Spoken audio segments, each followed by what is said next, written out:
ونعوذ بالله من شرور أنفسنا ومن سيئات أعمالنا من يهده الله فلا مضل له ومن يضلل فلا هادي له وأشهد أن لا إله إلا الله وحده لا شريك له وأشهد أن محمدا عبده ورسوله يا أيها الذين آمنوا اتقوا الله حق تقاته ولا تموتن إلا وأنتم مسلمون يا أيها الناس اتقوا ربكم الذي خلقكم من نفس واحدة وخلق منها زوجها وبث منهما رجالا كثيرا ونساء واتقوا الله الذي تساءلون به والأرحام إن الله كان عليكم رقيبا يا أيها الذين آمنوا اتقوا الله وقولوا قولا سديدا يصلح لكم أعمالكم ويغفر لكم ذنوبكم ومن يطع الله ورسوله فقد فاز فوزا عظيما أما بعد.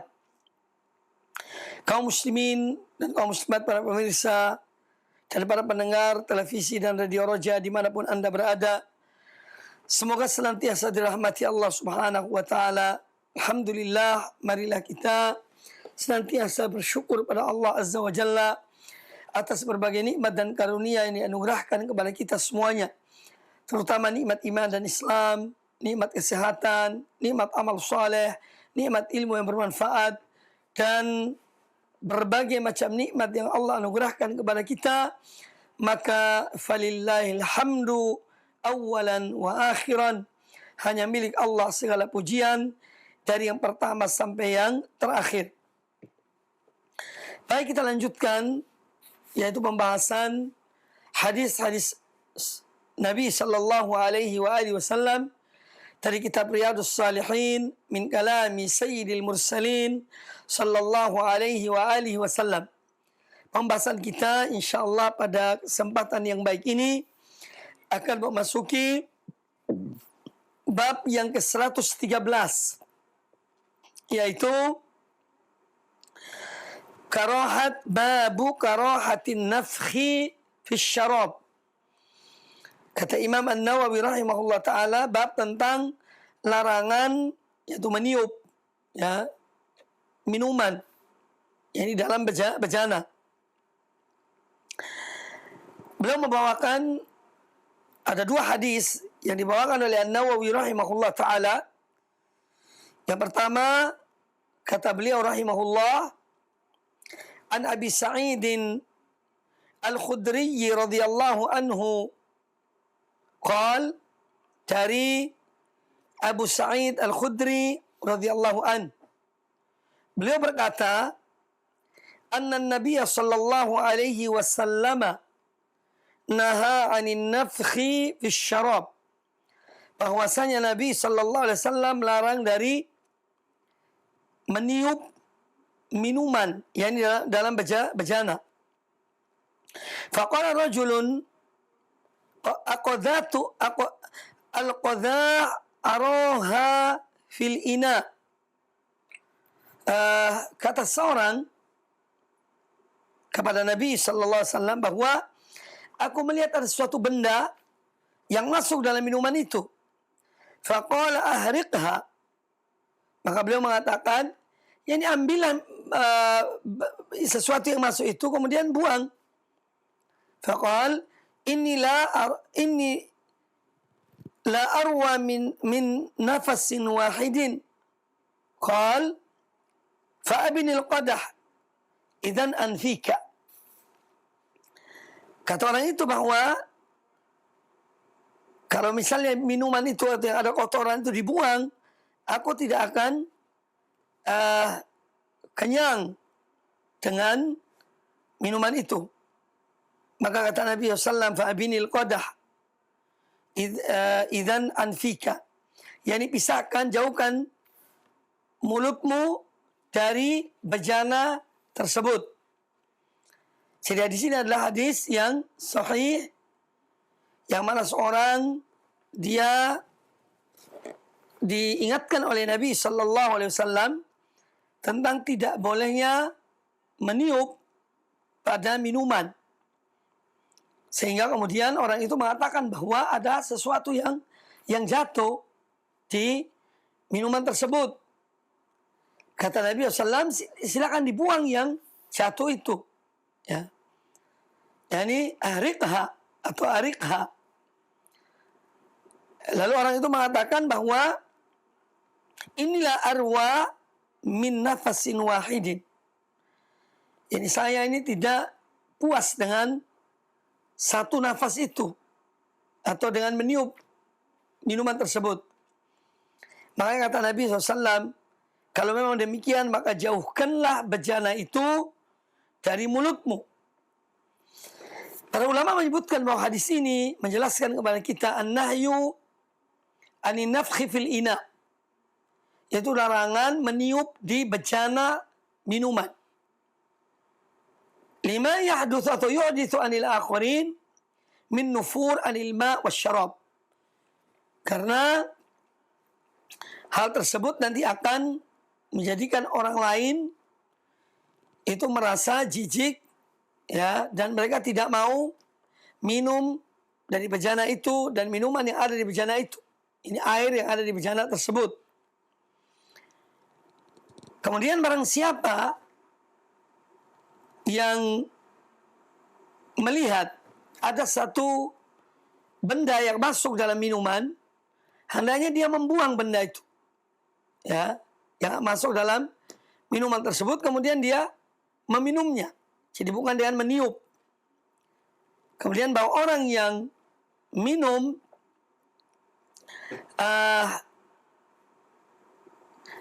kebanyakan orang yang minum, ketika dia minum satu minuman yang di sana ada bejana, yang di sana ada sesuatu yang masuk, ini pada umumnya menjadikan orang itu tidak minum dengan nyaman. Dan ini kita rasakan ketika kita minum satu minuman, situ ada benda, ada titik hitam misalnya, entah apa yang masuk, itu kita ketika minum maka tidak nyaman sampai kita keluarkan benda tersebut, ya.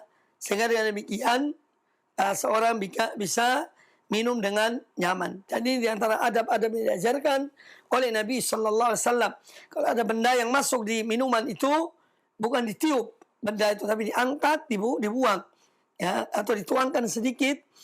Posisi yang yang ada benda yang masuk itu dibuang, ya, sedikit, ya, sampai benda itu terbuang, baru kemudian diminum. Adapun dengan cara meniup, ini termasuk yang ditegur oleh Nabi Sallallahu Alaihi Wasallam dalam hadis ini. Kemudian hadis yang berikutnya, kata Imam An-Nawawi rahimahullah ta'ala, wa an Ibni Abbas radhiyallahu anhuma, dan dari Abdullah bin Abbas radhiyallahu anhuma, beliau berkata, anna Nabi sallallahu alaihi wasallam, bahwasanya Nabi sallallahu alaihi wasallam naha an yutanaffas fil ina. Beliau melarang bernafas di dalam bejana, ya. Au yunfakhu fihi, au yunfakha fihi, atau meniup dalam bejana itu. Ini juga sudah disebutkan dan pernah kami jelaskan pada pertemuan yang lalu tentang seorang yang akan yang bernafas itu, dia tidak bernafas di dalam bejana itu, ya, tapi dia menjauhkan dari mulutnya, ya, baru kemudian dia bernafas, dan tidak boleh meniup di dalam bejana. Bahkan para ulama menyebutkan bahwa meniup itu bahkan hukumnya adalah tidak sekadar makruh, sebagian mengatakan haram meniup minuman pada bejana, karena yaitu tadi, yaitu bisa menimbulkan penyakit, ya, atau kuman. Nah, ini menunjukkan bahwa Islam adalah agama yang memperhatikan tentang kebersihan, ya, bukan baru masalah kebersihan itu, tapi Islam telah memperhatikan kebersihan itu sejak diutusnya Nabi Sallallahu Alaihi Wasallam, ya. Oleh karena itu masalah kesehatan ini masalah yang tidak bisa ditawar. Artinya seorang harus berupaya menjaganya, memeliharanya, ya. Dan Islam adalah mendahulukan apa? Keselamatan jiwa. Keselamatan jiwa ini adalah amat penting, ya. Ada yang disebut dengan 5 hal yang dijaga dalam agama ini. Hifdzuddin, ya. kita wajib menjaga agama kita. Ya. Wa hifdzun nafs. Kemudian menjaga, memelihara jiwa. Makanya Islam melarang membunuh. Ya. Kemudian ada hifdzu al-'ird atau al-mal. Menjaga harta. Ya. Makanya Islam melarang seorang itu misalnya mengambil hak orang lain tanpa hak. Kemudian menjaga akal, hifdzul akal. Karena akal manusia adalah manatut taklif. Manat at-taklif. Akal ini tempat bergantungnya taklif. Artinya seorang selama dia berakal, yakni dia masih diperintahkan atau diwajibkan melakukan tuntunan agama ini. Kalau orang itu sudah mengalami kelainan akalnya, misalnya dengan disebabkan karena gila, maka kewajiban taklif agama ini ya tidak terbebankan kepada orang tersebut. Nah, ini menunjukkan bahwa Islam menghormati akal manusia dan menempatkan pada tempatnya. Ya, makanya Islam melarang minum khamr, ya, minum minuman keras, atau memakai obat-obatan yang terlarang. Karena apa? Karena ini akan merubah akal seorang. Dan seorang kalau akalnya itu berubah karena misalnya gila atau karena mabuk, dia melakukan hal-hal yang dia tidak menyadarinya. Bahkan bisa jadi dia menelanjangi dirinya karena dia tidak mempunyai akal ketika itu. Akalnya hilang. Ini hifdzul akal. Kemudian yang kelima adalah hifdzu al-nasl, yaitu menjaga keturunan, menjaga kehormatan. Makanya Islam melarang berzina, Islam melarang kita berbuat hal-hal yang tercela. Ini dalam rangka menjaga kehormatan, menjaga juga garis keturunan yang sah. Nah, ini yang menunjukkan Islam adalah agama yang mulia, yang memerintahkan kepada kita untuk menjaga hal-hal tersebut. Termasuk dalam hal masalah menjaga jiwa. Kita berada misalnya di satu keadaan yang mewabahnya virus corona, maka ayolah kita ikuti apa-apa yang memang diarahkan oleh memang orang-orang yang mereka itu ahli dalam bidangnya. Ya, dalam rangka menjaga diri kita dan menjaga orang lain. Menjaga diri kita dan menjaga orang lain.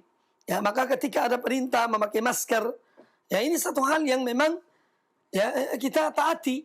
Karena apa? Dalam rangka menjaga diri kita dan menjaga orang lain. Dan Islam memerintahkan hal tersebut.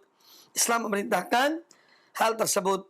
Ya, oleh karena itu, marilah kita dalam hal yang memang memberikan manfaat, ya, dan menghilangkan mudarat, ya, dari apa yang diarahkan oleh mereka yang ahli dalam bidang ini, hendaknya kita menaatinya. Hendaknya kita menaati dengan baik. Karena apa? Karena mereka ahlinya. Ya. Dan tetap kita beribadah pada Allah, memohon pada Allah, berdoa pada Allah, tapi melakukan sebab juga adalah bagian dari perintah agama Allah Subhanahu wa taala. Melakukan sebab adalah bagian dari perintah Islam, perintah Al-Qur'an, dan perintah Nabi kita Muhammad sallallahu alaihi wasallam. Adapun selebihnya, jika kita telah melakukan sebab, selebihnya kita serahkan kepada Allah Subhanahu wa taala. Baik kaum muslimin dan kaum muslimat, para pemirsa TV Roja dan para pendengar Radio Roja dimanapun Anda berada, kemudian kita lanjutkan pada bab yang ke-114. Qala al-Imam An-Nawawi rahimahullah ta'ala, babu bayani jawazi syurbi qa'iman wa bayan anna al-akmala wal afdala asy-syurbu qa'idan. Beliau akan menjelaskan kepada kita dalam bab ini tentang bolehnya minum sambil berdiri. Ya. Namun kata beliau, yang lebih sempurna, yang lebih afdal, yang lebih utama adalah minum sambil duduk. Jadi Islam mengajarkan kepada kita tidak hanya akidah, tidak hanya manhaj, lebih dari itu bahkan sampai berdiri atau bagaimana kita minum. Adab-adab dalam minum diajarkan oleh Islam. Ya. Nah, apabila seorang mengerjakan hal-hal ini, kemudian dia sempurnakan atau melaksanakan akidahnya yang baik, menerapkan akidah dengan baik, mentauhidkan Allah Azza wa Jalla, mengikuti tuntunan Rasulullah SAW dalam hal bermanhaj yang benar, ya, ini dan sempurnakan dengan adab-adab yang diajarkan oleh Islam, maka menjadi sempurnalah seorang mukmin dengan imannya. Sebagaimana disabdakan oleh Nabi sallallahu alaihi wasallam, akmalul mu'minina imanan ahsanuhum khuluqan. Orang mukmin yang paling sempurna imannya, yang paling baik akhlaknya, termasuk yang melaksanakan adab-adab yang diajarkan oleh Rasulullah sallallahu alaihi wasallam. Dan pernah kami jelaskan permasalahan berkaitan dengan judul-judul yang diberikan oleh Imam An-Nawawi pada permulaan bab-bab ini. Ini menunjukkan apa? Menunjukkan pemahaman fikih beliau juga. Ya, makanya beliau menyebutkan di sini tentang bolehnya minum sambil berdiri jika memang hal itu tidak memungkinkan dia untuk duduk. Ya. Dan beliau menyebutkan tentang lebih utama, lebih afdal, lebih sempurna adalah seorang minum sambil duduk. Kemudian hadis-hadis yang dibawakan oleh Al-Imam An-Nawawi rahimahullah ta'ala dalam bab ini, ya, ada sejumlah hadis. Nanti akan dibahas dalam bab ini tentang permasalahan minum berdiri. Apakah hal itu dibolehkan atau diharamkan atau bagaimana?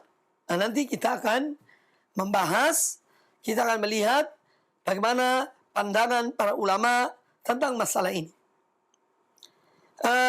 Kata Imam An-Nawawi rahimahullah ta'ala, wa an ibni Abbas radhiyallahu anhuma qala, dari Abdullah bin Abbas radhiyallahu anhuma beliau berkata, saqaitu an-nabiy sallallahu alaihi wasallam min zamzama fashariba wa huwa qa'imun. Hadis ini muttafaqun alaih, dikeluarkan oleh Imam Bukhari dan Imam Muslim di dalam Sahih Bukhari dan di dalam Sahih Muslim. Dari Abdullah bin Abbas radhiyallahu anhu beliau berkata, aku memberi minum, menuangkan air Zam-Zam untuk Nabi sallallahu alaihi wasallam. Maka beliau kemudian meminum air Zam-Zam itu dalam keadaan berdiri. Beliau minum air Zam-Zam dalam keadaan berdiri. Nah, kemudian hadis yang lain. Kita baca sejumlah hadis, baru kita kemudian akan membicarakan tentang masalah ini. Kata Imam An-Nawawi rahimahullah ta'ala, wa an an-Nazzal ibni Saburah radhiyallahu anhu qal, kata Nazzal, ata Aliyun radhiyallahu anhu babar rohbah. Pernah Ali bin Abi Thalib radhiyallahu anhu datang ke satu tempat, ya, yang namanya bab ar-rohbah. Para ulama menyebutkan bab ar-rohbah ini di Kufah. Di Kufah. Fashariba qa'iman. Maka kemudian Ali bin Abi Thalib minum sambil berdiri. Waqal, dan beliau berkata, inni ra'aitu Rasulullah sallallahu alaihi wasallam fa'ala.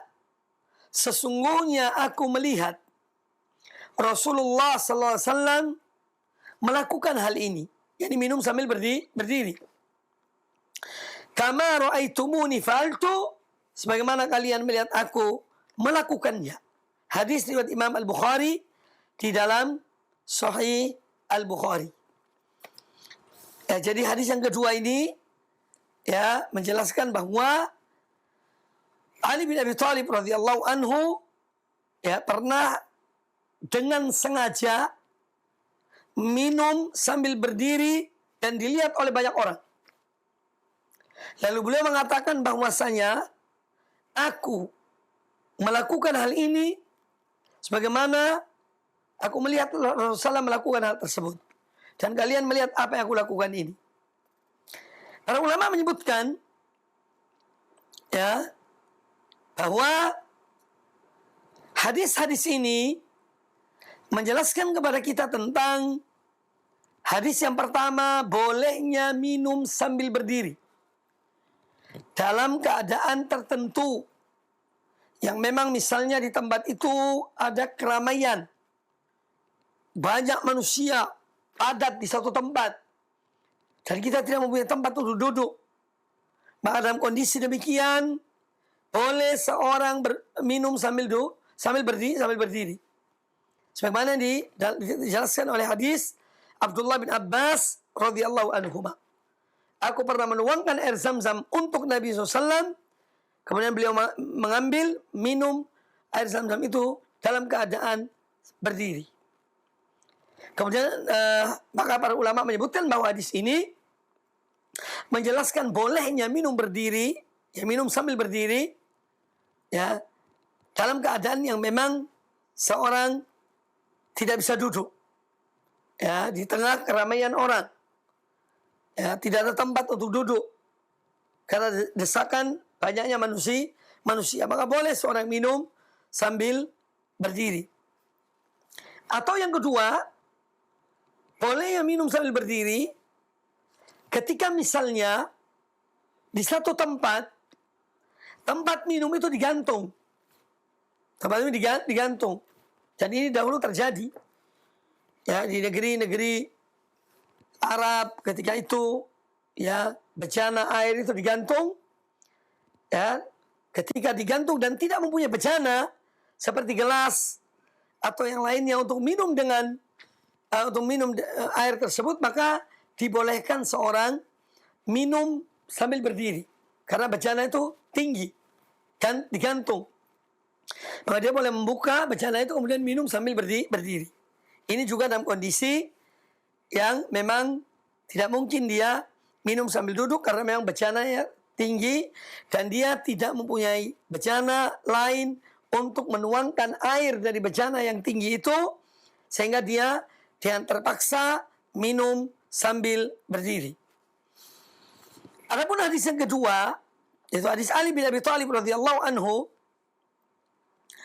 bahwa kata para ulama, ketika ada suatu hal yang mana orang-orang pada menjauhi hal tersebut, ya, padahal sebagai orang alim, misalnya, dia mengetahui bahwa hal itu boleh dilakukan, tapi kebanyakan orang meninggalkannya.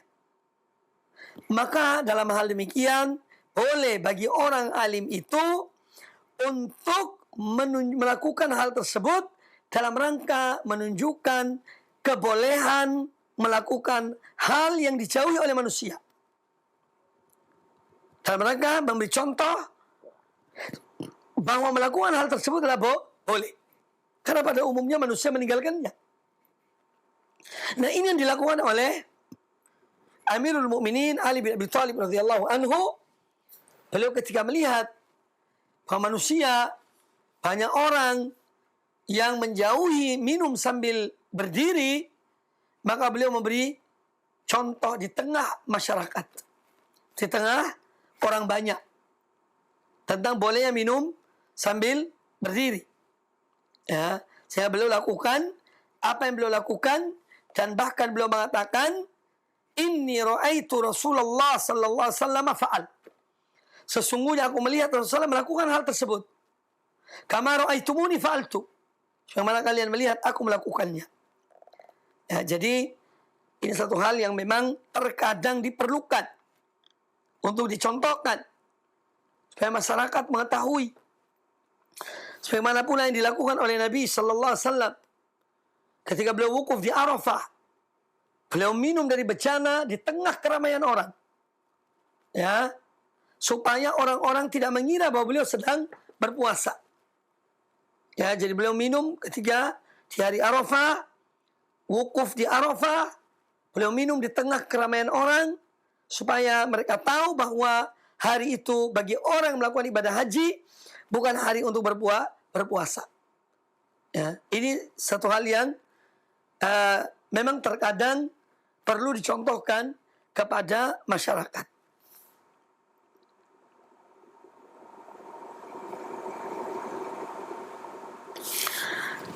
Kemudian hadis yang berikutnya, wa an Ibnu Abbas wa an Ibnu Umar radhiyallahu anhu maqal, dari Abdullah bin Umar radhiyallahu anhu beliau berkata, kunna na'kulu ala ahdi Rasulillah sallallahu alaihi wasallam wa nahnu namshi.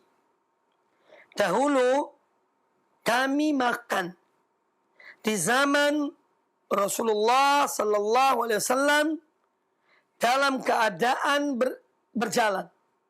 Ini makanan-makanan yang mereka makan, kata beliau, sambil berjalan. Wa nashrabu wa nahnu qiyamun. Dan kami dahulu minum dalam keadaan berdiri. Hadis ini hadis riwayat Imam At-Tirmidzi, dan beliau mengatakan hadis ini adalah hadis yang hasan sahih. Jadi hadis ini adalah hadis yang sahih. Baik. Kita lanjutkan melihat sejumlah hadis berikutnya. Wa an Amr ibn Shu'aib an abihi an jaddihi radhiyallahu anhu qala, dari Amr bin Shu'aib, dari ayahnya yaitu Shu'aib, dari kakeknya yaitu Abdullah bin Amr ibn al-As radhiyallahu anhuma. Qala, kata beliau, kata Abdullah bin Amr bin As, ra'aitu Rasulullah sallallahu alaihi wasallam yashrabu qa'iman wa qa'idan. Kata Abdullah bin Amr bin As radhiyallahu anhuma, aku melihat, aku menyaksikan Rasulullah SAW minum, terkadang beliau sambil duduk, dan juga beliau minum terkadang sambil berdiri. Qa'iman wa qa'idan. Kadang-kadang aku lihat beliau minum sambil berdiri, dan aku melihat juga beliau minum sambil duduk. Kemudian hadis yang berikutnya. Wa an Anas radhiyallahu anhu anin Nabi sallallahu alaihi wasallam annahu naha an yashraba ar-rajulu qa'iman. Dari Anas, yaitu Anas bin Malik radhiyallahu anhu, beliau berkata bahwasanya Nabi sallallahu alaihi wasallam melarang dari minum atau seseorang minum sambil berdiri. Jadi tadi ada beliau minum sambil duduk. Ali bin Abi Thalib mencontohkan, beliau minum sambil berdiri, minum air Zam-Zam. Kemudian Ali bin Abi Thalib mencontohkan minum sambil berdiri. Abdullah bin Umar juga mengatakan demikian, bahwasanya beliau di zaman dahulu ketika masih ada Rasulullah SAW, mereka minum sambil berdiri. Kemudian juga Abdullah bin Umar mengatakan, Abdullah bin Amr bin As radhiyallahu anhu mengatakan bahwa aku melihat Rasulullah SAW terkadang minum sambil berdiri, terkadang juga minum sambil duduk. Kemudian sekarang tentang makan. Wa an Anas radhiyallahu anhu anin Nabi sallallahu alaihi wasallam annahu naha an yashrab ar-rajulu qa'iman. Kata Anas bin Malik bahwasanya Nabi sallallahu alaihi wasallam melarang seseorang minum sambil berdiri.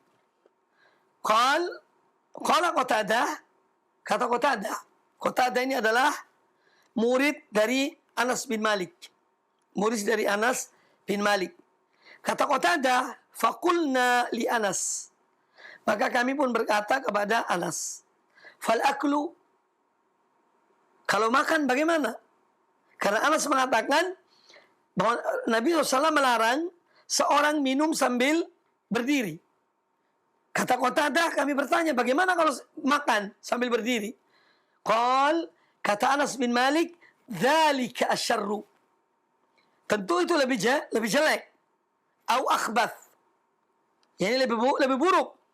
Hadis ini riwayat Imam Muslim di dalam sahihnya. Wa fi riwayatin lahu, dalam riwayat yang lain juga riwayat Imam Muslim, bahwa Nabi sallallahu alaihi wasallam anna Nabi sallallahu alaihi wasallam zajara an syurbi qa'iman. Bahwasanya Nabi sallallahu alaihi wasallam melarang minum sambil berdiri. Ini masih riwayat Imam Muslim.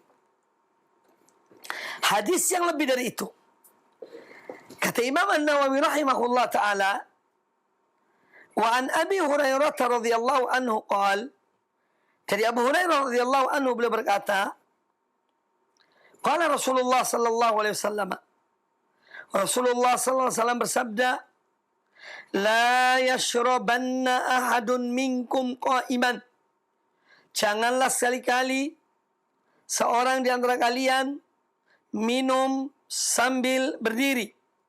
Faman nasiya, barang siapa yang lupa, falyastaqi, kalau dia lupa, maka dia muntahkan minuman itu. Hadis riwayat Imam Muslim. Baik. Nah, di sini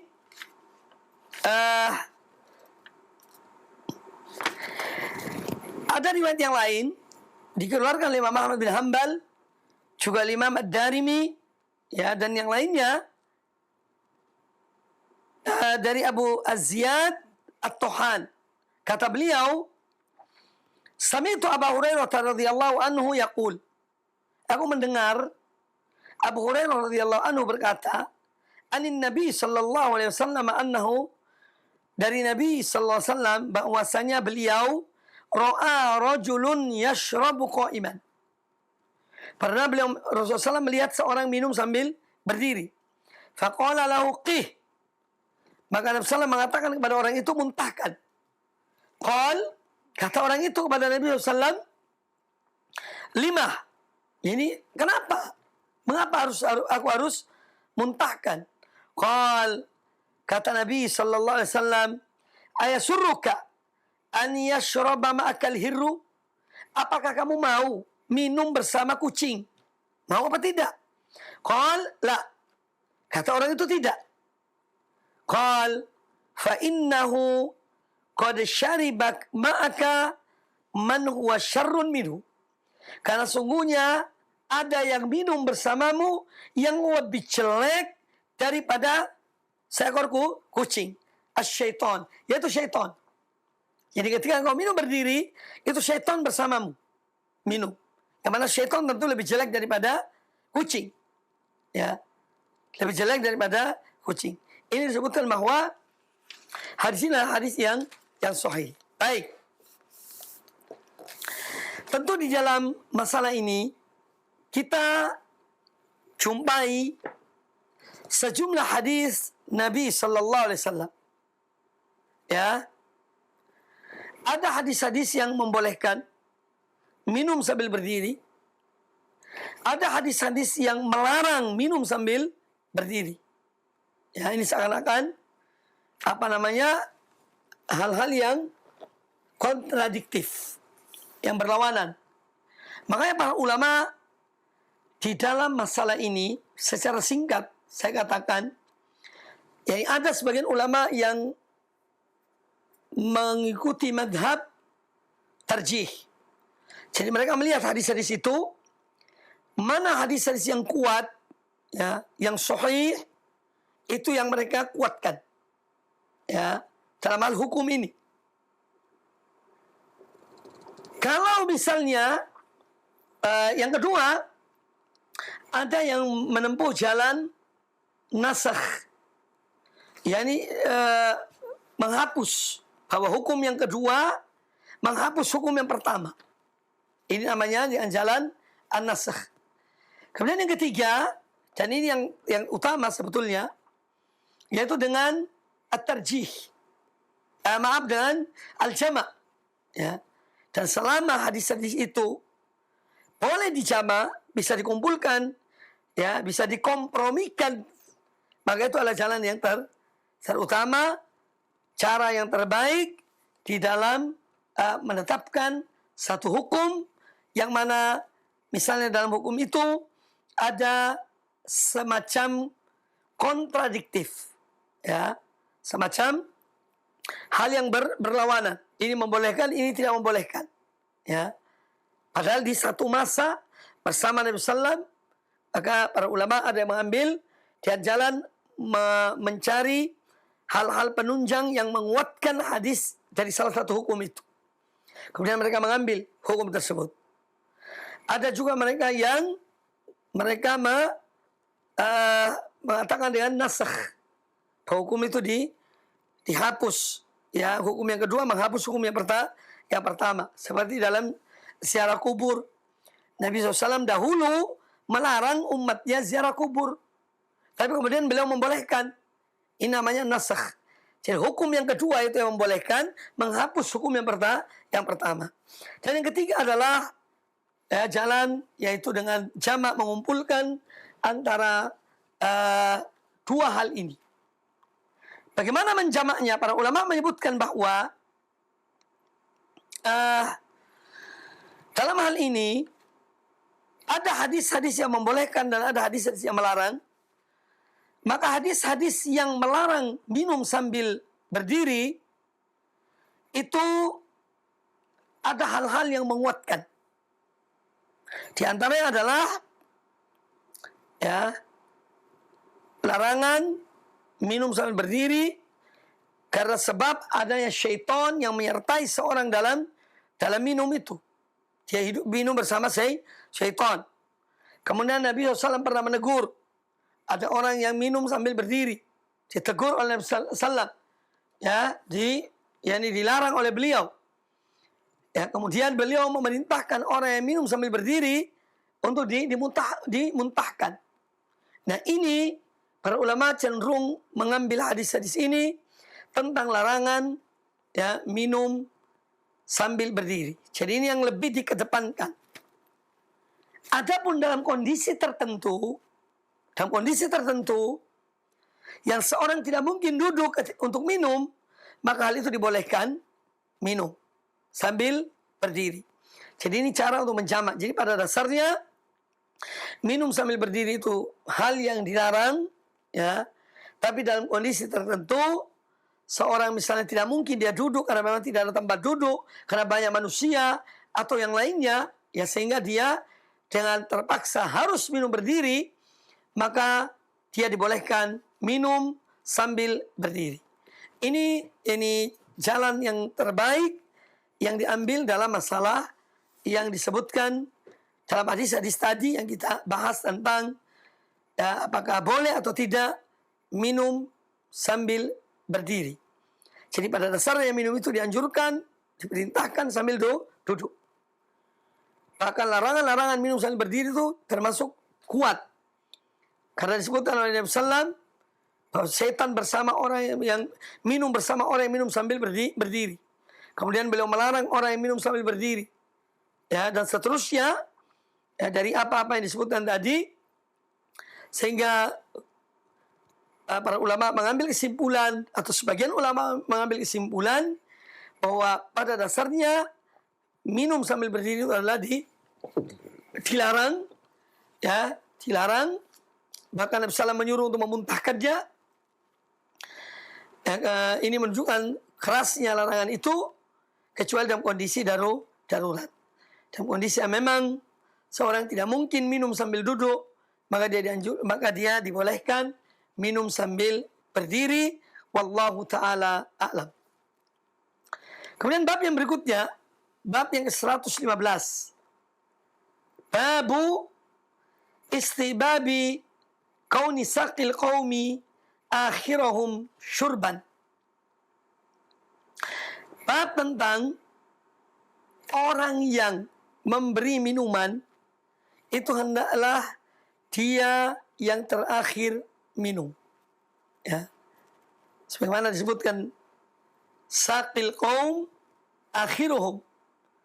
Orang yang menuangkan minuman pada orang lain, dia itu yang terakhir minum. Bukan yang pertama, tapi yang terakhir. Dari Abu Qatadah. Abu Qatadah ini adalah sahabat. Kalau Abu Qatadah yang tadi saya sebutkan itu murid Anas bin Malik radhiyallahu anhu. Abu Qatadah ini adalah seorang tabi'in. Sedangkan Abu Qatadah yang disebutkan nama hadis ini adalah Abu Qatadah yang dia adalah seorang sahabat.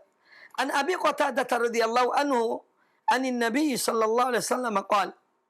Dari Abu Qatadah radhiyallahu anhu, dari Nabi sallallahu alaihi wasallam beliau bersabda, saqil qaumi akhiruhum. orang yang menuangkan atau memberikan minum kepada orang lain, dia adalah orang yang terakhir minum. Dia adalah orang yang terakhir minum. Nah, jadi ini juga bagian dari adab-adab yang diajarkan oleh Islam. Ketika seorang dia memberikan minuman pada orang banyak, pada orang lain, ya, hendaknya dia dahulukan mereka.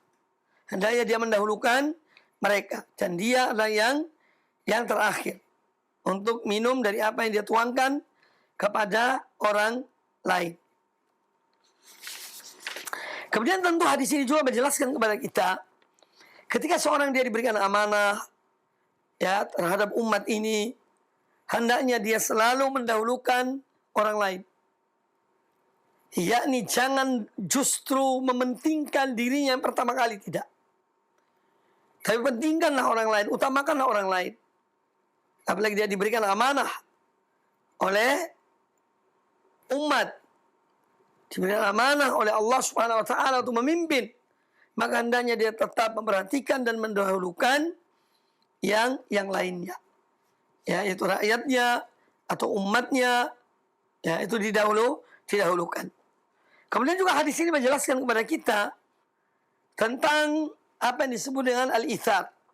Al-ithar, ya. Al-ithar ini mendahulukan orang lain, ini kepentingan mereka, ya, apalagi masalah-masalah bersifat duniawi. Ya, ini hal yang terpuji. Seorang mendahulukan orang lain. Ya, dia memberikan kesempatan pada orang lain daripada dia sendiri. Termasuk dalam hal misalnya membagi makanan, minuman, bagi sembako. Dahulukan mereka yang membutuhkan. Terakhir kalau masih ada, baru diambil untuk dirinya. Sampai demikian diajarkan oleh agama kita, Islam. Ya. Maka pemimpin itu dibutuhkan orang yang tidak ego.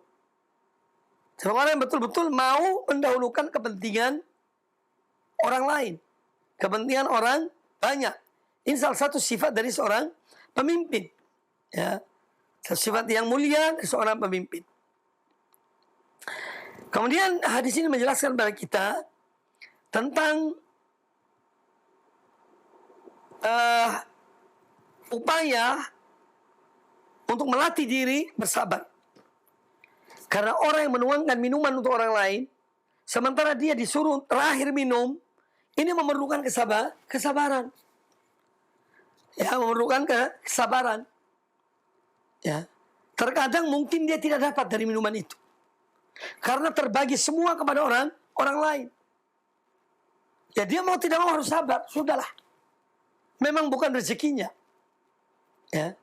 Jadi bukan malah menyimpan untuk dia duluan, baru diberikan pada orang lain, tidak. Tapi orang yang memberikan minuman, dia dahulukan orang lain, baru kemudian dia yang terakhir. Jadi melatih diri seorang untuk sabar dan tawadhu. Ya, karena dia berarti rendah hati. Ya. Tawadhu ini sifat yang mulia. Yang dengannya seorang yang tawadhu dicintai oleh Allah dan dicintai oleh hamba-hamba Allah. Sebaliknya sifat yang dimurkai oleh Allah dan dibenci oleh manusia adalah sifat kibir, sifat angkuh, sifat sombong. Ya, ini menjadikan murka Allah. Na'udzubillah min dzalik. Dan dibenci oleh manusia. Janganlah pernah seorang yang ada rasa sombong dalam dirinya, ada keangkuhan dalam dirinya, jangan dia mengira bahwa manusia cinta kepadanya. Tidak. Terkadang mereka hanya basa-basi. Ketika menghormatinya, ketika menghargainya, bersikap ramah dengannya, bisa jadi itu mereka basa-basi. Tapi hati mereka benci karena mereka tahu bahwa orang ini sombong. Bahwa orang ini angkuh. Tidak mau menerima kebenaran. Ya, dan merendahkan orang lain. Ini penyebab dibencinya oleh manusia. Ya, tapi kalau seorang tawadhu, rendah hati, mengakui kesalahan, ya, mengakui kemuliaan orang lain, mengakui kelebihan orang lain, ya, ini akan dicintai oleh Allah dan dicintai oleh manusia. Ya, itulah dua sifat yang berlawanan. Kibir lawannya adalah tawadhu. Tawadhu lawannya adalah kibir.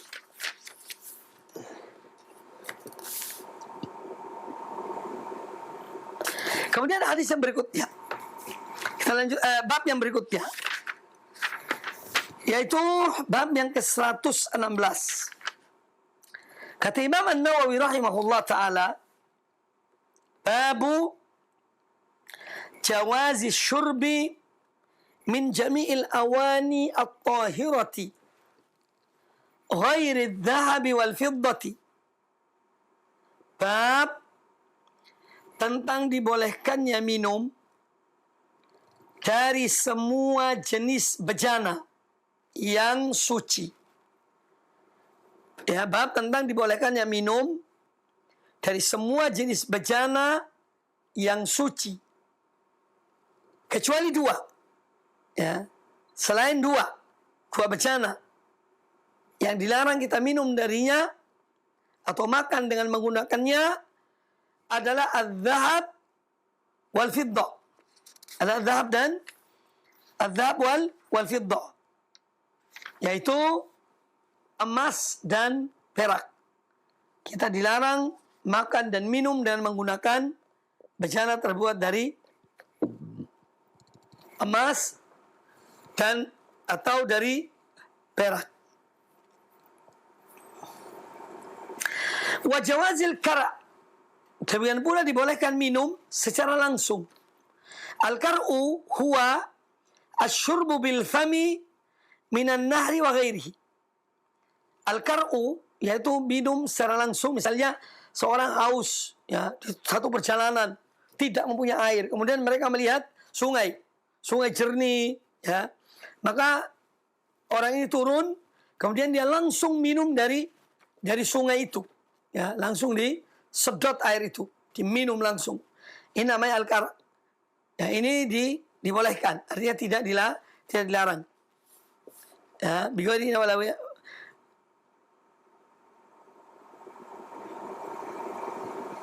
Kemudian disebutkan di sini bahwa larangan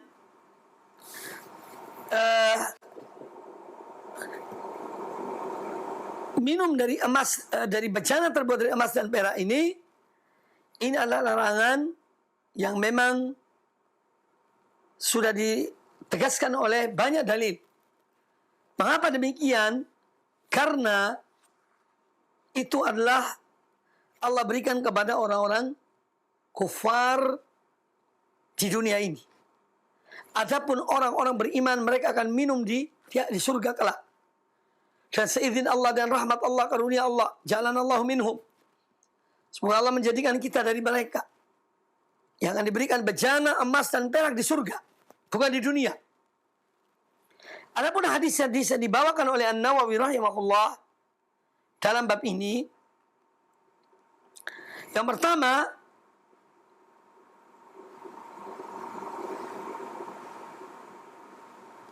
An Anas radhiyallahu anhu qala, dari Anas radhiyallahu anhu beliau berkata, hadaratis shalah faqama man kana qaribad dari ila ahli. Pada suatu ketika masuk waktu sholat. Ini sholat wajib. Maka orang-orang yang rumah mereka dekat dengan masjid, masing-masing pergi ke rumahnya, ke keluarganya. Ini untuk berwudu di rumahnya. Wa baqiya qaumun, tapi masih ada sejumlah orang. Fa utiya Rasulullah sallallahu alaihi wasallam bi biqdabin min hijaratin, maka Nabi SAW dibawakan untuk beliau sebuah bejana air ya, yang terbuat dari batu. Bejana ini kecil, kecil mulutnya. Fasaghura al-mihdab an yabsuta fi kaffahu. Jadi bejana ini kecil, Nabi SAW tidak mungkin masukkan telapak tangannya ke bejana tersebut. Fatawadda al-qawmu kulluhum. Ya, namun air yang ada dalam bejana itu mencukupi kaum tersebut, orang-orang itu untuk berwudu. Qalu kam kuntum, ya, ditanya, ya, Anas bin Malik ditanya, kira-kira jumlah kalian berapa orang?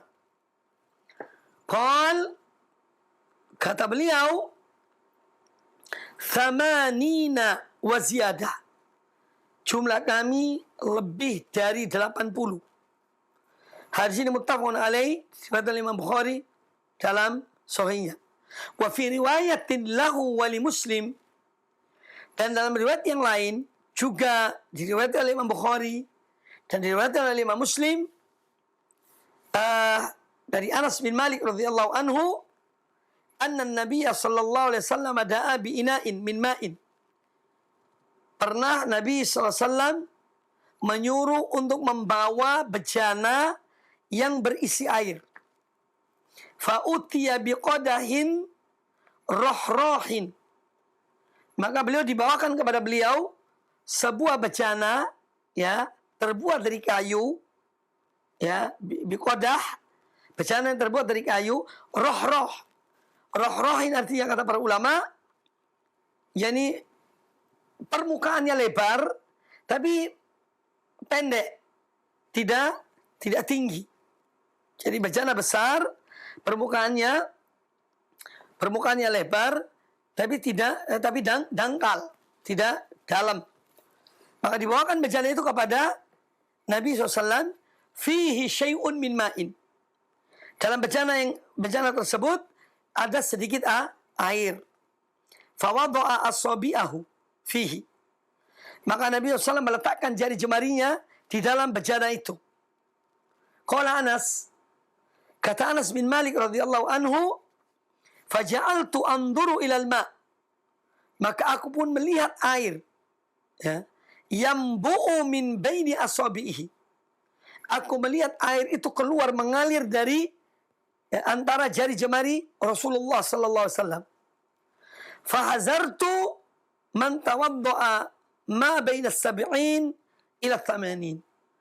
Maka aku, ya, memperkirakan orang-orang yang wudu dan air tersebut sekitar 70 sampai 80 orang. Sekitar 70 sampai 80 orang. Nah, hadis ini atau bab ini, saya kembali kepada bab dalam masalah penggunaan atau larangan menggunakan bejana yang terbuat dari emas dan perak. Ini para ulama atau Imam An-Nawawi rahimahullah mengatakan, larangan ini tidak hanya untuk makan dan minum. Larangan menggunakan bejana yang terbuat dari emas dan perak itu tidak hanya untuk makan dan minum, tapi termasuk bejana untuk berwudu juga tidak boleh terbuat dari emas dan dari perak atau bejana-bejana lainnya, ya. Jadi ketika bertoharoh pun tidak boleh menggunakan bejana emas dan perak, baik untuk wudu atau untuk mandi, ya. Misalnya ciduknya terbuat dari emas, ciduknya terbuat dari perak, ini tidak boleh digunakan, ya. Larangan ini secara umum. Baik.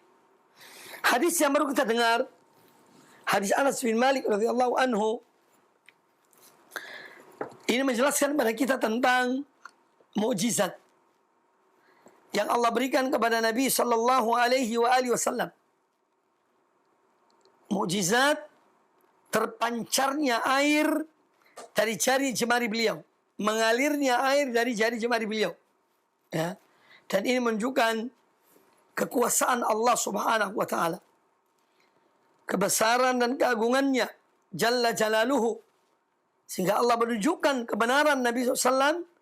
Dan salah satu mukjizat beliau dari sejumlah mukjizat Nabi SAW adalah mengalirnya air dari jari jemari beliau, dan itu disaksikan oleh para sahabat Nabi Sallallahu Alaihi Wasallam. Kemudian juga hadis ini menjelaskan kepada kita tentang para sahabat yang mereka begitu cinta kepada Nabi alaihissalam, dan mereka tenang, tentram jiwa mereka bersama Nabi SAW karena iman mereka. Karena iman itu mendatangkan apa? Ketenangan dalam diri seorang. Ya, makanya kita harus selalu memperkuat keyakinan atau keimanan dan keyakinan kita pada Allah Azza wa Jalla. Niscaya kita akan tenang.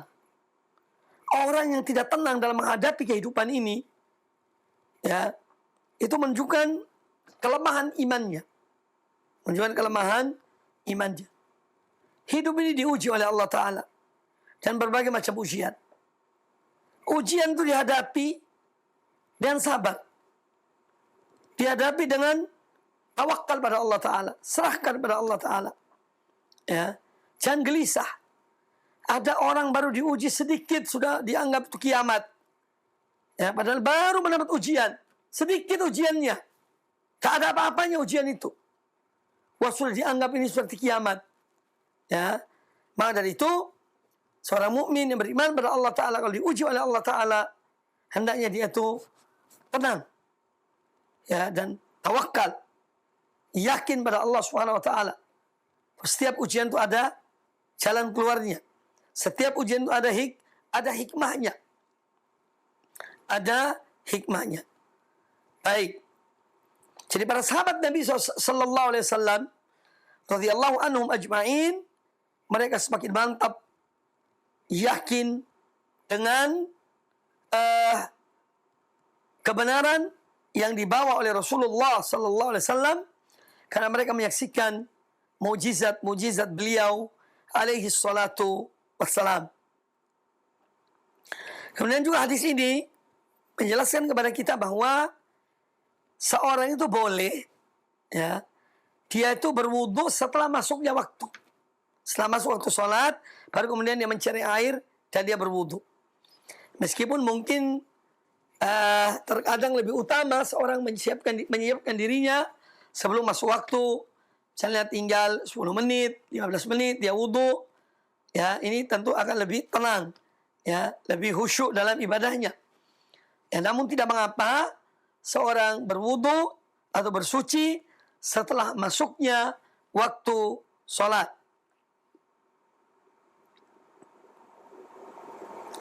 Kemudian juga hadis ini menjelaskan kepada kita bolehnya berwudu dengan menggunakan bejana yang terbuat dari hal-hal yang suci.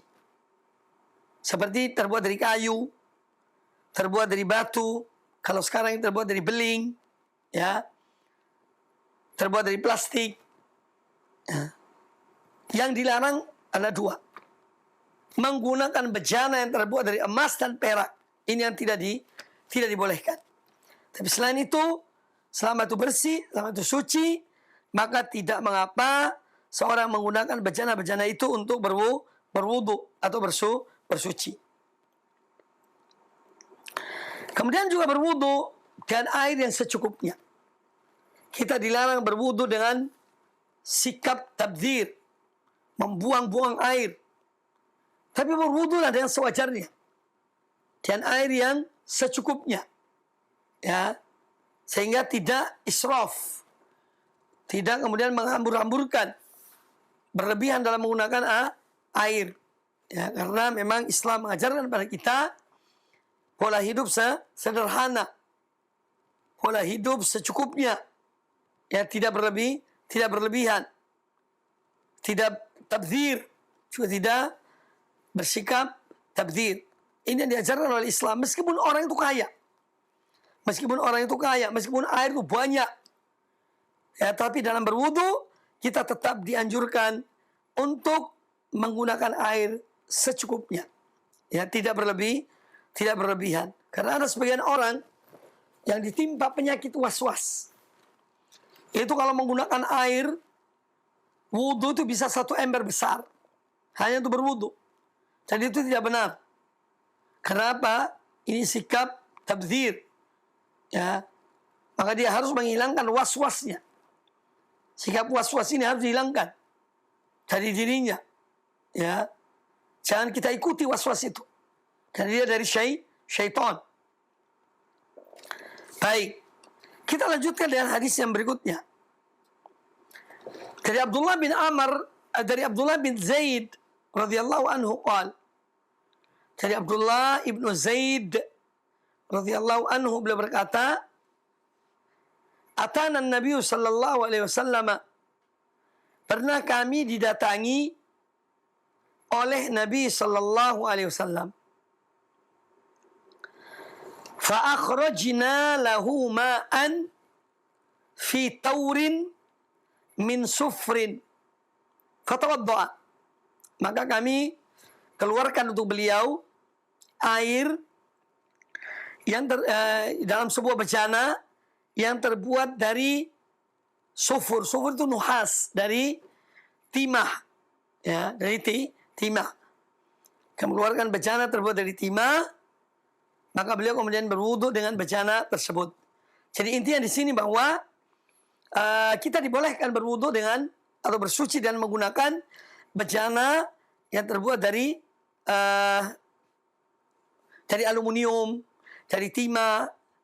Yang dilarang hanya ya dua itu tadi, emas dan perak. Lalu hadis yang berikutnya, qala Imam An-Nawawi rahimahullah, wa an Jabir radhiyallahu anhu anna Rasulullah sallallahu alaihi wasallam dakhala ala rajulin minal ansar wa ma'ahu sahibun lahu.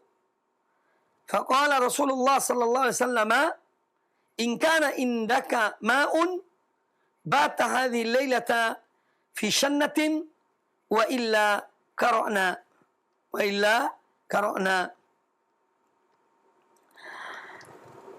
Kata Jabir bin Abdullah radhiyallahu anhuma, anna Rasulullah sallallahu alaihi wasallam dakhala ala rajulin minal ansar. Pernah suatu ketika Rasulullah SAW datang menemui atau masuk ke rumah seorang ansar. Seorang ansar itu orang yang tinggal di Madinah, orang Madinah asli. Ya. Wa ma'ahu sahibun lahu. Dan bersama beliau ada temannya. Faqala Rasulullah SAW, maka Rasulullah SAW berkata kepada orang Ansor itu, in kana indaka ma'un bata hadhihi lailah fi shannatin. Jadi apakah engkau mempunyai air yang diletakkan dalam bejana yang sudah diinapkan semalam? Karena air kalau diinapkan semalam dalam bejana itu semakin dingin terasa. Ya, dulu tidak ada kulkas. Zaman dahulu tidak ada kulkas seperti sekarang. Maka untuk mendinginkan air itu ditaruh dalam bejana. Kemudian diinapkan sampai esok hari. Maka air itu akan sangat sejuk, ya, dingin, nikmat untuk diminum.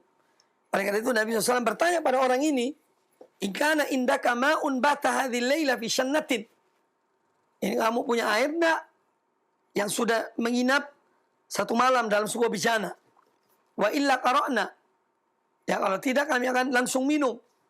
Ya, langsung minum.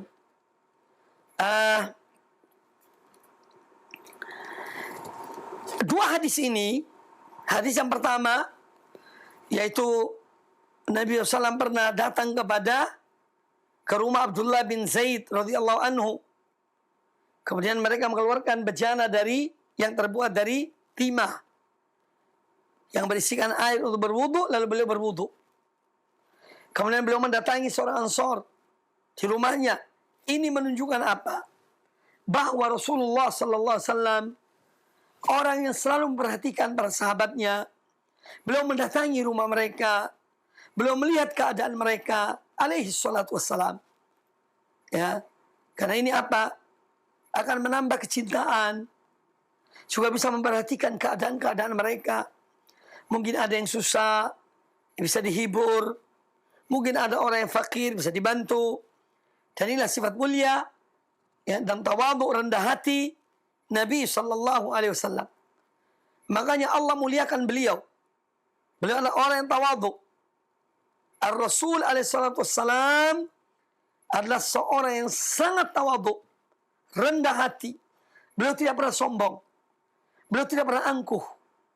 Ya, alaihi salatu wassalam. Ya. Maka mari kita selalu menjadikan beliau sebagai contoh teladan dalam semua aspek kehidupan kita, perilaku kita, akhlak kita, akidah kita, manhaj kita, ibadah kita. Maka kita selalu menjadikan Nabi SAW sebagai contoh. Ya. Sebagai sebuah keteladanan yang baik. Ya. Beliau bersilaturahmi. Kadang-kadang mendatangi ada orang-orang janda. Ya. Beliau datangi mereka. Ada orang yang berharap sesuatu. Beliau memberikan pada mereka. Makanya Allah Ta'ala memuliakan Nabi SAW, mengangkat derajat beliau tertinggi dari seluruh manusia. Salah satu adalah karena tawadhu'nya beliau alaihi salatu wassalam. Jadi mengunjungi, bersilaturahmi kepada teman, kepada sahabat, kepada keluarga. Ini adalah bagian dari tuntunan Islam yang diajarkan oleh Islam. Terkadang ada orang yang sudah kaya, ya sudah mampu, dia lupa keluarganya. Dia melupakan keluarganya. Tidak pernah didatangi silaturahmi. Ya, ini adalah sifat yang tidak baik, sifat yang jelek. Ya, tapi hendaknya seorang tidak lupakan temannya, sahabatnya. Ya, ketika dia ada kesempatan, dia berkunjung, melihat keadaan mereka. Kemudian hadis ini menjelaskan pula, hadis yang kedua, menjelaskan kepada kita tentang bolehnya minum air dingin. Dan ini salah satu nikmat Allah Subhanahu wa taala. Ya. Dan ini termasuk yang akan ditanya oleh Allah Azza wa Jalla, "Tsumma latus'alunna yawma idzin anin na'im." Kemudian kalian benar-benar akan ditanya oleh Allah tentang nikmat yang Allah berikan kepada kalian.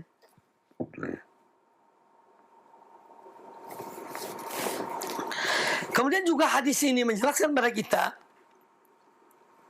bolehnya seorang meminta minum dari orang lain selama minuman itu ada dan tidak merepotkan orang yang dia minta minuman tersebut, atau misalnya juga tidak membahayakan mereka. Karena mereka misalnya tidak punya air, apalagi di satu tempat misalnya yang jauh dari perkotaan, yang sulit mendapatkan air. Ya, kalau memang kita datang ke tempat itu, kita tidak membawa air dan ada air di situ, kita dibolehkan memintanya dan minum selama tidak mengurangi jatah mereka atau kebutuhan mereka. Itu dibolehkan. Ya, ini tentu dalam kondisi-kondisi tertentu. Ya, apalagi zaman dahulu.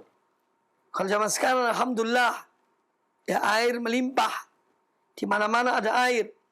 Tapi itu pun kita tidak boleh memaksakan kepada tuan rumah untuk harus mengeluarkan air itu. Tapi kalau mereka rela, mereka ikhlas memberikan, maka kita boleh untuk meminum dari air tersebut selama tidak membahayakan mereka. Ya, selama tidak membahayakan mereka.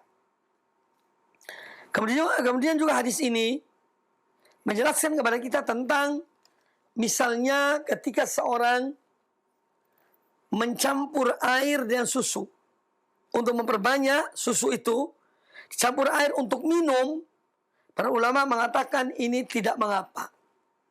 Tetapi untuk menjual hukumnya adalah haram. Karena ini menipu.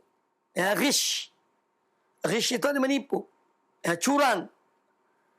Orang mengira itu susu murni, ternyata dicampur campur air. Kemudian dijual untuk meraih keuntungan. Ini hukumnya haram, tidak dibolehkan. Tetapi kalau seorang punya susu, dia campur dengan air untuk diminumnya atau keluarganya, untuk diminum oleh keluarganya, maka ini tidak mengapa, selama dia tidak menjualnya. Ya, maka boleh dia mencampur dengan air dari susu tersebut. Tetapi kalau untuk jual belikan dan mencampur air, ini yang tidak dibolehkan. Ya, ini termasuk ghish, termasuk curang yang dilarang di dalam agama Allah Subhanahu wa taala. Ya. Hendaknya seorang berupaya untuk selalu jujur dalam ucapannya, dalam perbuatannya, ya, dalam muamalahnya. Karena kejujuran ini penting. Jangan bohong. Kebohongan itu usianya hanya sebentar. Kebohongan atau berbohong itu usianya hanya sebentar. Lambat laun, cepat atau lambat akan ketahuan. Kalau seorang jujur, kejujuran itu akan selamanya. Selama orang itu jujur, dia selamat. Kalau seorang itu curang, bohong, ya, maka suatu saat akan terbongkar kebohongannya. Akan terbuka kebohongannya. Selain dia itu dosa, dia juga tercela di dalam pandangan manusia. Karena dia curang. Maka jujurlah dalam segala hal. Sehingga kita hidup tenang. Orang yang jujur itu hidupnya tenang. Pembohong itu tidak akan tenang. Dan sekali berbohong, kalau diikuti terus, akan berbohong seterusnya. Ya, tapi kalau orang jujur tidak. Dia akan tetap dalam kejujurannya. Tetapi kalau berbohong itu, jika diikuti kebohongan itu kepada orang yang berbohong itu, maka dia akan terus berbohong. Satu contoh. Ada orang datang di rumah kita. Jam 6 pagi. Dari luar kota. Kita bertanya pada orang ini. Apakah Anda sudah sarapan? Kalau dia jujur, memang dia belum sarapan, dan dia jujur, saya belum sarapan. Selesai masalahnya. Kita akan mencarikan sarapan untuk orang ini. Tetapi kalau dia bohong, entah karena apa? Apa kamu sudah sarapan? Sudah. Di mana kamu sarapan? Oh, di stasiun. Ini bohong yang kedua. Tadi belum sarapan, dibilang sudah sarapan. Di mana kamu sarapan? Di stasiun. Ini bohong yang kedua. Apa yang kamu makan ketika sarapan? Nasi goreng. Bohong yang ketiga. Kamu minum apa? Minum es, teh, minum kopi misalnya. Ini bohong lagi. Jadi orang berbohong itu kalau terus diikuti akan terus berbohong. Tapi kalau jujur, sekali jujur, maka akan selamat. Inilah bahaya berbohong. Ya, jadi jangan seorang itu berbohong. Upayakan tetap jujur dalam semua, yakni perilakunya, kehidupannya. Hendaknya seorang beriman pada Allah Ta'ala selalu menjaga lisannya dari berbohong. Baik kaum muslimin, kaum muslimat rahimani wa rahimakumullah. Sementara mungkin itu yang dapat sampaikan. Masih ada waktu insyaallah Ta'ala untuk sesi pertanyaan. Adapun pembahasan tentang hadis, saya kira cukup sampai di sini. Masih ada 2 hadis insyaallah pada kesempatan yang akan datang. Baru kemudian kita melanjutkan dengan Kitabul Libas. Ya, pembahasan seputar pakaian. Bagaimana seyogianya pakaian seorang muslim. Kemudian pula akan dijelaskan di sini tentang pakaian Rasulullah sallallahu alaihi wasallam. Demikian, semoga bermanfaat bagi kita semuanya. Aku qouli hadza, dan kami kembalikan kepada pembawa acara. Wallahu taala a'lam. Jazakallahu khairan, kami sampaikan kepada Al-Ustaz Mubarak Bamu'alim LC MHI Hafizahullah Ta'ala yang telah memberikan kajiannya di pagi hari ini, nasihat kepada kita dari pembahasan kitab Syarah Riyadhus Shalihin. Dan kami undang Anda para pemirsa Roja TV dan pendengar Radio Roja dimanapun Anda berada untuk memasuki sesi tanya jawab. Baik, kita akan coba angkat pertanyaan pertama melalui pesan singkat dari Bapak Jajat di Bekasi dan juga beberapa penanya lain dengan pertanyaan yang senada. Ya, ini pertanyaannya, Ustadz, bagaimana kalau dalam resepsi pernikahan disediakan tempat duduknya sedikit sekali sehingga kita tidak mendapatkan tempat duduk untuk makan dan minum? Apakah ini bisa dikategorikan darurat sehingga kita boleh makan dan minum sambil berdiri? Mohon penjelasannya, Ustaz. Pertanyaan ini bagus karena kita banyak melihat dalam kehidupan kita sehari-hari bahwa sebagian kaum muslimin terpengaruh oleh pola hidup, gaya hidup orang-orang kufar. Orang-orang yang tidak beriman pada Allah Subhanahu wa taala, tidak beriman pada Rasulullah sallallahu alaihi wasallam. Nah, oleh karena itu, di sini pentingnya kita untuk tetap mengikuti aturan dan tuntunan agama kita. Ya. Tidak usah mengikuti pola hidup, cara pesta orang-orang yang jauh dari tuntunan agama Allah dan Rasulnya sallallahu alaihi wasallam. Ya. Jadi pertanyaan tadi untuk kami tegaskan kepada kaum muslimin, ya, apabila mengadakan suatu acara, misalnya pernikahan atau yang lainnya, ya, hendaklah apabila di situ ada, kita siapkan makanan, siapkan tempat duduknya, sehingga orang makan dan minum sambil duduk, tidak dengan berdiri. Kalau misalnya di satu tempat ada disiapkan kursi yang tidak mencukupi, maka sebagai seorang yang yakin pada Allah Ta'ala, beriman pada Allah Ta'ala, kita mungkin bisa makan sambil duduk. Walaupun tidak mungkin duduk di lantai. Tapi duduklah. Ya. Sedapat mungkin. Kita berusaha untuk duduk. Ya. Kalau memang misalnya tempatnya sempit dan tidak mungkin untuk duduk, maka karena kembali kepada apa yang dijelaskan tadi, dalam keadaan darurat, maka insya Allah itu boleh.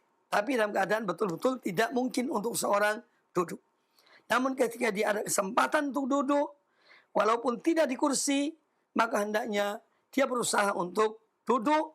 Wallahu ta'ala a'lam.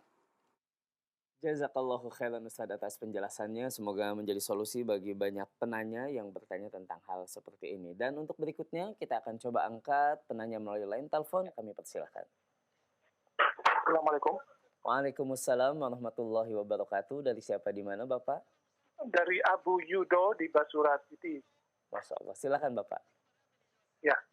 Assalamualaikum Ustaz. Assalamualaikum. Waalaikumsalam warahmatullahi wabarakatuh. Silakan. Ustaz, bagaimana dengan minum langsung ke jar atau botol minum yang sekarang sudah dijual di mana-mana? Sehingga ketika kami naik sepeda atau di perjalanan kami langsung ke mulut dari botol tersebut. Terima kasih Ustaz. Baik. Jazakallahu khairan untuk penanya. Tafadhol Ustaz. Juga bagus karena ini banyak kita lihat dan bahkan mungkin kita alami dalam kehidupan kita sehari-hari. Bagi mereka yang bersepeda ya atau yang lainnya, sambil bersepeda dia minum langsung dari botol. Ini insya Allah tidak mengapa. Ya. Insya Allah tidak mengapa karena dia sendiri yang minum dari botol tersebut. Nah, yang perlu dihindari kalau dari mulut botol itu diminum oleh beberapa orang. Ya. Ini dalam rangka menjaga kesehatan, apalagi kita hidup misalnya di zaman atau di era di saat ada wabah, yang kita hindari. Ya, karena apa? Karena dikhawatirkan mungkin bisa saja ada kuman atau yang lainnya. Kalau itu botol itu untuk beberapa orang, maka sebaiknya dituangkan di gelas baru minum. Tapi kalau botol itu untuk diri kita sendiri, karena satu orang yang minum dari minuman yang dibawanya, maka insya Allah ini tidak mengapa. Wallahu ta'ala a'lam. Jazakallahu khairan Ustaz atas penjelasannya. Dan untuk selanjutnya Ustaz, kita akan masuk pertanyaan terakhir di kesempatan pagi hari ini Ustaz.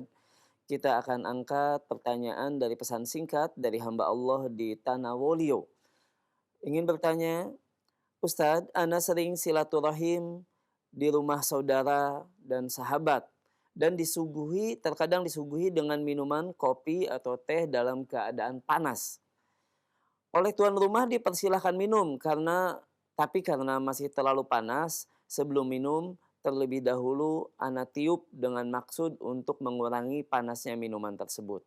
Pertanyaannya Ustadz, apakah ini termasuk dalam pembahasan tadi Ustadz? Mohon penjelasannya. Baik. tentang masalah ini pada umumnya ya di masyarakat kita, kalau kita diberikan minuman seperti kopi atau teh, biasanya itu ada piring kecilnya. Ada piring kecilnya. Maka itu adalah jalan terbaik menurut kami, ya, itu dengan menuangkan minuman yang panas itu ke piring kecil yang ditaruh di bawah gelas atau cangkir. Itu lebih cepat dingin. Ya, ini dalam rangka apa? Kita menghindar dari apa yang dilarang oleh Nabi Sallallahu Alaihi Wasallam. Ya, beliau melarang meniup minuman itu. Maka minumlah dari dengan menuangkan minuman yang panas itu di piring kecil, kemudian kita menunggu sebentar karena biasanya karena permukaannya lebar maka penguapannya lebih cepat dan lebih cepat dingin. Baru kemudian kita minum. Adapun meniup-niup, ya juga itu dari sisi adab kelihatannya ketika kita duduk kemudian kita meniup minuman itu sementara depan kita ada orang, ada tamu, ya, atau ada tuan rumah atau ada orang lain. Ini pun kadang-kadang menunjukkan bahwa kita itu tidak sabar dalam makan atau minum itu. Maka langkah baiknya dituangkan di piring kecil, kemudian kita menunggu sejenak, lalu kita minum. Karena memang biasanya sudah disiapkan hal itu. Ya, biasanya sudah disiapkan piring kecil yang berada di atas, di bawah cangkir atau gelas. Ya, itu mungkin cara yang terbaik. Itu bagian juga dari adab-adab yang sopan santun dalam kita makan dan minum atau bertamu di rumah teman atau di rumah saudara kita. Demikian ya, jawaban kami. Wallahu ta'ala a'lam. Jazakallahu khairan Ustadz atas penjelasannya, dan untuk berikutnya kami kembalikan kepada Antum untuk ikhtitam dalam pertemuan kita di pagi hari ini. Tafadhol Ustadz. Baik kaum muslimin dan kaum muslimat rahimani wa rahimakumullah. Alhamdulillah pada kesempatan yang baik ini kita telah mempelajari sejumlah hadis Nabi SAW berkaitan dengan adab-adab ketika makan dan minum. Semoga menambah ilmu kita dan semoga kita diberikan taufik oleh Allah Azza wa Jalla untuk dapat melaksanakan apa yang kita pelajari dan ilmu yang kita dapati ini sehingga ilmu kita bisa bermanfaat, yaitu dengan mengamalkan apa yang kita dapati tersebut. Dan tetap kami himbau pada kaum muslimin, kaum muslimat, para pemirsa sekalian, ya apalagi di saat-saat seperti ini yang memang kita memerlukan pengawasan diri yang lebih ketat, ya di saat wabah kembali meningkat, supaya tetap menjaga diri kita, menjaga kesehatan kita, kita memakai masker ketika keluar, kita tetap menjaga melakukan apa yang diarahkan oleh mereka yang ahli dalam bidang ini. Dan tentu kita selalu berdoa pada Allah Ta'ala semoga Allah segera mengangkat wabah ini dan memberikan kepada kita yang terbaik. Ya, sesudah itu semuanya kita kembalikan kepada Allah Azza wa Jalla. Akhirnya kita berdoa pada Allah Subhanahu wa Ta'ala semoga kita selalu diberikan oleh Allah Azza wa Jalla ilmu yang bermanfaat dan amal yang soleh, dan agar istiqamah di atas jalan yang hak, istiqamah di atas tauhid, di atas tuntunan sunnah Nabi sallallahu alaihi wasallam sampai akhir dari kehidupan kita di dunia ini. Aqulu qawli hadza wa jazakumullahu khairan. Subhanakallahumma wa bihamdika asyhadu an la ilaha illa anta astaghfiruka wa atubu ilaik. Wa sallallahu wasallam wa barak ala nabiyyina wa ala alihi washabihi ajma'in. Assalamualaikum warahmatullahi wabarakatuh.